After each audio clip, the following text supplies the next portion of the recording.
அதாவது துணிஞ்சவனுக்கு தூக்கு மேடையும் பஞ்சு மெத்தன்மை, புரியுதா அவனுக்கு?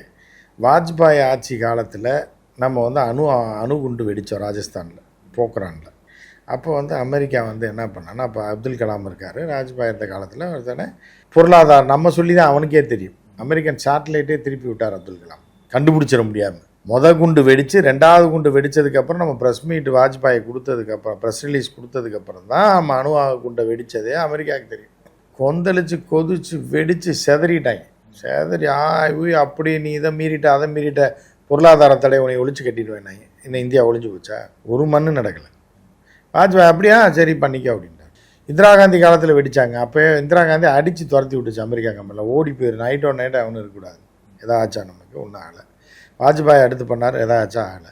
அந்த மாதிரி துணிச்சலான நடவடிக்கை எடுத்தால் அமெரிக்காக்காரன் ஆட்டோமேட்டிக்காக தெரிச்சு ஓடிடுவான். நமக்கு லாஸ் இருக்கும், லாஸ் ஆகுதுன்னு முடிவாகி போச்சு, ஏறி அடிக்க வேண்டியதானே, அடித்து ஓட விட வேண்டியதானே அவனை.